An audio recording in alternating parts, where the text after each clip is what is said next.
Hello, welcome to a new week of the Bernie Mikolas Show here on YouTube. Thanks for subscribing. We're doing great.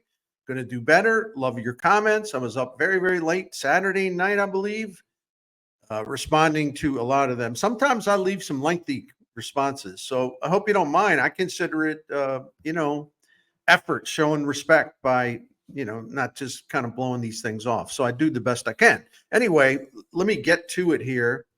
Want to raise some cane this morning about something that's not exactly a revelation to the rest of you, because I'm sure this is one that will get. Not that I'm looking to do videos that are going to get a high approval rating. I mean, I'm just going to give my opinions, but I think a lot of us agree with this. We've seen enough of Miles Mikolas, right? I think the question is, have the Cardinals seen enough of Miles Mikolas? Will the Cardinals do something that we have seen them do in the past? And more on that as we get into this.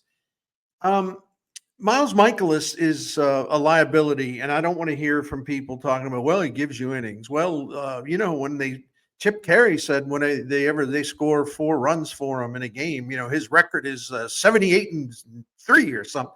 I'm exaggerating. I don't want to hear that. This is a problem. This is a big problem for a rotation that isn't very good anyway, and a rotation that is going to have to make room for some new arms in 2025. In 29 starts this season, of course, Mikolas, you don't need me to tell you that. The Seattle Mariners trashed him Sunday. The Cardinals got blown out. Miles Mikolas this year, there's 58 starting pitchers have enough qualifying innings, right, for an ERA title. He ranks next to last with a 5.55 ERA. His strikeout percentage is the worst by a major league starter this year. His swinging strike rate is the worst by a major league starter this year. He doesn't get hitters to chase pitches the way they used to when he came up, because he could fool them a little bit. They're onto it. When he throws a pitch in the strike zone and they connect opponents, it's 91% contact rate on strike. That's the third worst. His overall contact rate, 86%, is the worst by a major league starter. And listen, this goes with last season, because last season was bad too. All those numbers I just gave you, they apply also to the 2-year block, 23 and 24. I mean, the bottom line is he's got a 5.12 ERA since the start of the 2023 season. And I don't want to hear about innings. I don't want to hear about, well, he's got quality start. Don't want to hear any of that. When you have a pitcher who is defenseless, basically, because he cannot strike people out and he doesn't get much swing and miss. And when he throws a strike and it lands in the zone and they swing at it and they connect, the contact rate is over the roof, right? So you just got to stop this nonsense. Now, financials figure into this because the Cardinals with their payroll politics. I find it hard to believe if they are serious at all about trying to make the playoffs in 2025, or even if they go into a rebuild of some sort in 2025. How the heck does Miles Mikolas fit? How does he fit? I mean, he is, I would argue, other than Patrick Corbin, Miles Mikolas is the most vulnerable starting pitcher in the major leagues, and he's not getting any younger. He's getting older. So the Cardinals will, when we talk about what he'll make next season, there's 2 ways to look at it. His salary cap rate, let me go back here a second. Like, he's supposed to be paid $17.6 million in 2025. But if you use the luxury tax version of that, he would count $18.6 million against the Cardinals' luxury tax.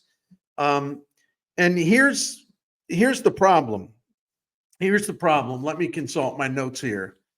If you're going to get better with your rotation, and let's face it, the rotation has not been very good. And I got something else I'm going to talk to you about that's going to tick you off. I'm not trying to tick you off. I'm just trying to give you info. And where it lands, that's where it lands. You can either get ticked off, you could like it, whatever. one more thing about Mikolas, and I apologize. His last 3 starts, he's got an ERA over 10, and his last 13 starts, his ERA is 6.75. So again, are they going to continue to go down the track with this? I don't care about the rest of this year. I'm reading some stories about the Cardinals rotation, and it's just like, well, they got 7 guys, and boy, it's going to be tough to do this. It's going to be tough to what? If it's based on performance, it's actually very, very easy. But the Cardinals have the media trained in this town. Basically, it's like, well, they're paying them, so they're going to keep them because they're paying them. I have said that, but in a different context, which is we know how the Cardinals are. We know that it's payroll politics, and we know that if you put payroll politics above who are my best starting pitchers, you're hurting your chances to win. See, there's a different way that I explain the whole, well, they're going to pay him because they owe him that money, so he'll be in the rotation. If you don't add the second part, which is it just shows that they're putting payroll politics over winning. If you don't add that part, then basically you're just singing the Cardinals tune for them, right? You're parroting them. So be careful of how you interpret this when you read and hear other people talk about it. All right. Here's the thing that really bugs you. So 2 things. Well, 3 things, other than what a bad starting pitcher he is, and it's absolutely conclusive. I don't want any fancy pants stats on this, right? And the hard hit rate against him is brutal. I mean, it just boom all over the place. High slugging percentage, all that. I'm getting so worked up. I'm starting to get off track and throw numbers around. Pardon the numbers. If you look at this rotation, if you're trying to get better for 2025, look, you have Gray, you have Palante, you have Fetty, you have Matz, and you have Mikolas. If you're keeping everybody, and then I would say they're not going to keep Lance Lynn.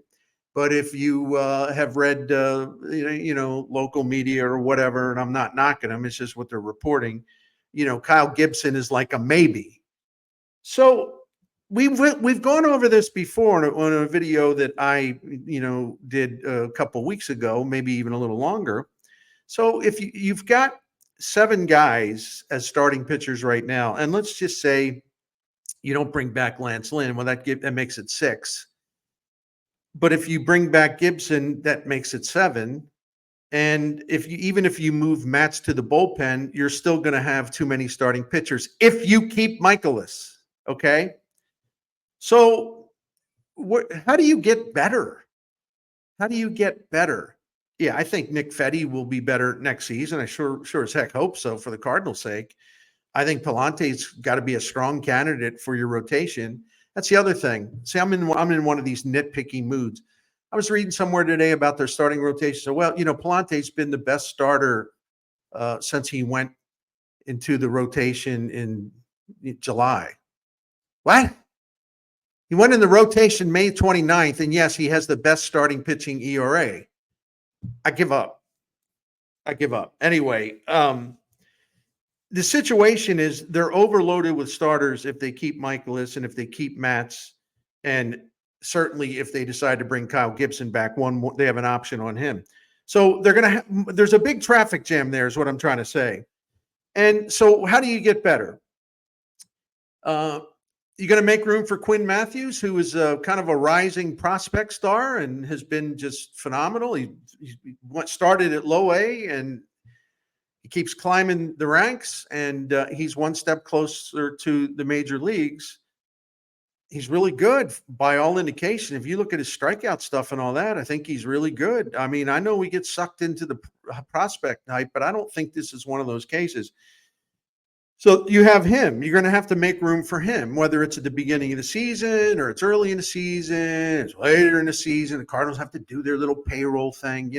Well, we save money if we bring him up here, instead of early, all those usual shenanigans. Listen, I got questions about Tink Hence in terms of his durability. You all do too. But when he pitches, he's been awesome. And again, his strikeout swing and miss stuff is dynamic. I would think at some point in 2025, Tink Hence is going to get a call up to the big leagues unless there's another injury.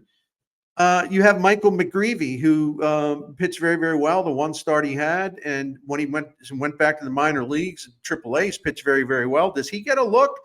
Are you going to just keep these guys that you are that you look at, and we know they are known failures? They are proven failures.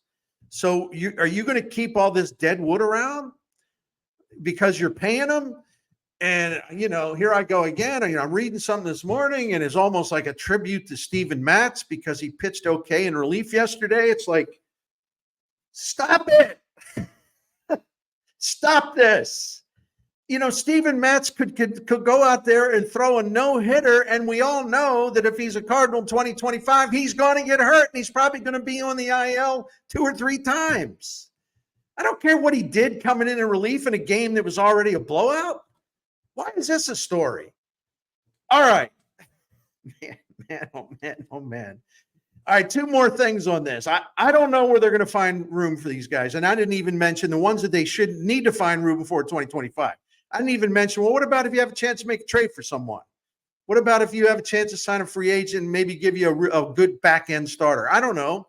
Where are you going to put him if you're going to keep all of this dead wood in your rotation? How do you get better? Am I hollering? I guess I am. I hope it's not blowing your ears out with, microphone sizzle or something. Anyway, 2 other things on this that I think will perturb you. This one is, and then we'll get to the solution. And then here's the thing that will upset you. Now, look, I go with Spotrac.com when I look for salary information. I use COTS contracts, but I'm just giving you background. Spotrac uses it this way, where you can go in there and get, if you subscribe to it, which I do, you can go in there and get a breakdown of every position and where a team ranks among the 30 teams. So this will make you, well, I'll see how you feel about this when you go into your comment section, right? When you respond to this. Did you know this year that the Cardinals, according to Spotrac, and again, if you have a quibble with that, you quibble with them. I'm just going by their information, and they've been a known source for salary stuff for a long time. The Cardinals this season have invested $60.42 million in their starting rotation, and that accounts for Mikolas, Matz, Gibson, Lynn, Gray, and what they owe or what they're paying Fetty for the remainder of the season. $60.4 million, fifth highest in Major League Baseball. There's only 4 teams that have spent more money on starting pitching in terms of salaries in 2024 than the St. Louis Cardinals. And that also includes the fact that on the book, Sonny Gray's salary for this year is $10 million because he agreed to defer some other salary things down the line. I mean, his average is $25 million, but for this year, accounting purposes only, it's $10 million. But even with that $10 million in there, which is not, which is not accurate, because you're still going to pay him $25 million a year when it's all said and done. But anyway, but even with the discounted, at least for this year, price with Sonny Gray, you still have the 5th highest payroll investment in starting pitching. And yet your starting pitching ERA and a lot of other metrics is like 23rd, something like that. I didn't look this morning, forgive me. So this year, Mikolas is making over 17 million. Matz is making, in terms of the way the salary was agreed to be distributed, he was making 12.5 million this year. Gibson, 12 million, Lynn, 10 million, Gray, 10 million, Fetty, 7.5 million.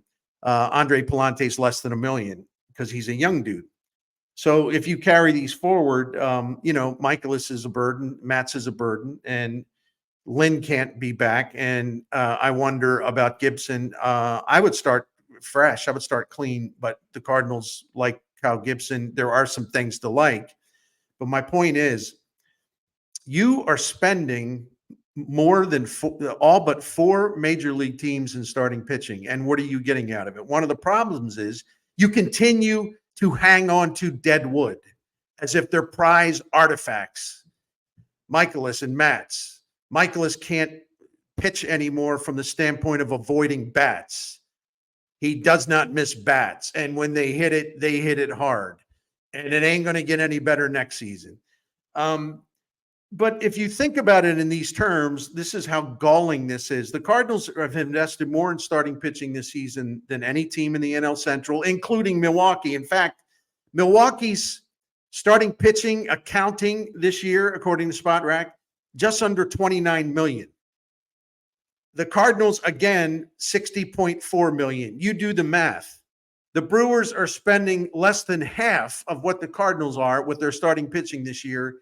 And even though they've had to patch it up a lot of things, they traded Corbin Burns, all that stuff. Brandon Woodruff has not pitched this year. Or Woodburn, whatever his name is. He hadn't pitched so long, I can't remember. Hey, I'm a dork. The Brewers shouldn't be outperforming the Cardinals in starting pitching, and the Brewers shouldn't, well, they should because they're smart, getting this kind of value for $29 million in starting pitching.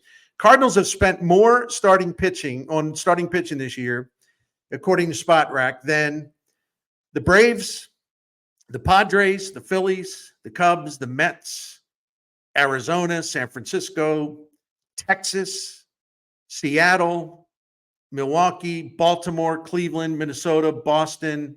I would even throw the Kansas City Royals in there because the Royals went out and signed some pitchers to plug into the rotation. So all these teams, most of whom are better than the Cardinals, have spent less than the Cardinals in starting rotation money this year. It's just amazing how they continue to waste money. And somehow, if they decide, it's like, well, Miklasz gives us innings. And if you look, he's got pretty good numbers for quality starts. And like they say on the broadcast, when the Cardinals score 4 runs in a game, he's basically undefeated. Again, I'm being facetious. I need to just vent on this stuff. So you have to put up with me being facetious and redundant. So what's the solution for an organization that's committed to winning? Well, you know what? The old St. Louis Cardinals have actually been this way before. I'm going to go way back. In 2003, Tino Martinez was a guy in the clubhouse who was toxic. I wrote like 3 or 4 paragraphs about that towards the end of the season. And Tony La Russa, bless his heart, he rolled the tanks out on me. You had players saying, I don't know where he's getting that stuff. We all love Tino. And, Tino is a respected veteran. He's won all those championships with the Yankees. Look, we've made the playoffs with them last year in 2002.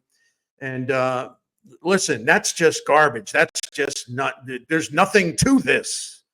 So I got blasted by everybody. I mean, Mike Matheny even told me beforehand, he was a catcher then. He said, listen, they want me to defend Tino. They want me to basically say that you're full of it.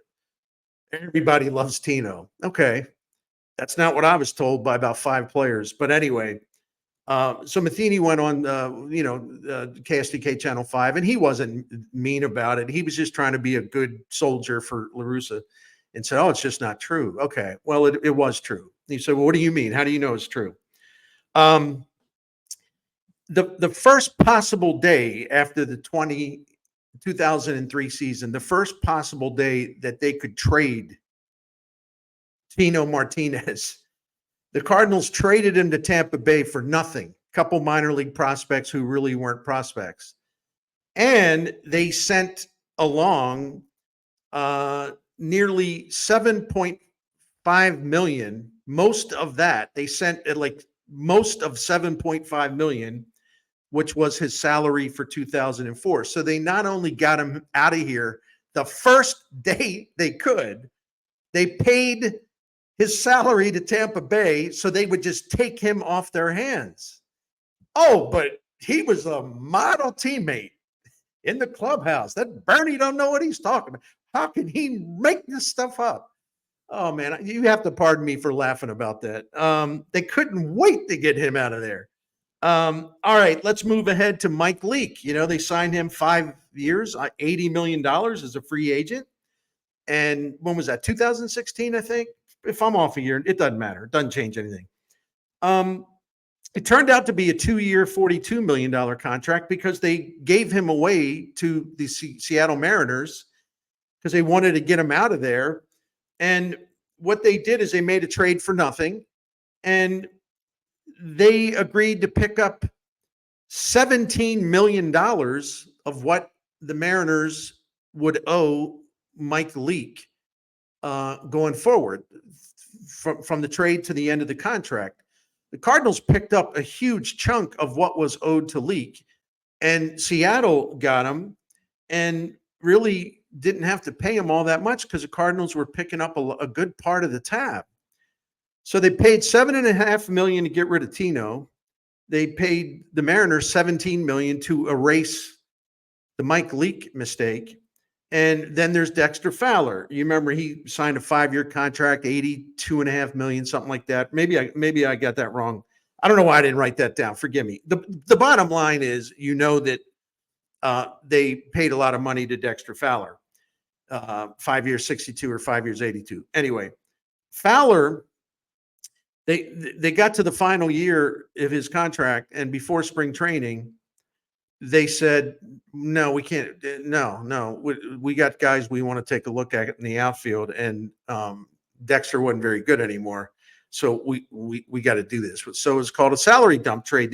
They traded him to the Angels for nothing, and the Cardinals picked up $12.75 million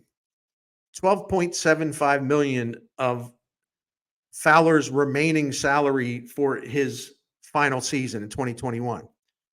So the Cardinals in the past have eaten a lot of money. And this goes against everything they want to do. And it really goes against everything they stand for, right?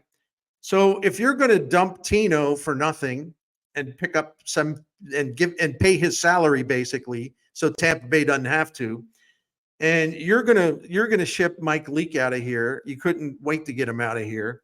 And you're going to send $17 million to Seattle to make that happen. And you're going to pick up nearly $13 million of Dexter Fowler's final salary in his contract when you trade him to the Angels, who paid him only $1.75 million that year. Why wouldn't you do that in this situation? What would be the reason not to? It makes no sense. It makes absolutely no sense. If you want to gain credibility with the fans, there's a lot of ways to do it. But if we're going to talk about from a player standpoint, you got to dump Miles Mikolas, and you got to think really hard about dumping Steven Matz if you can't trade him. You cannot go on like this. This is cuckoo. It's absolutely cuckoo. So that'll do it today. I may be back later hollering at you, and I appreciate you very much. Leave your comments. And don't forget to subscribe to the Bernie channel here on YouTube. Thank you very much.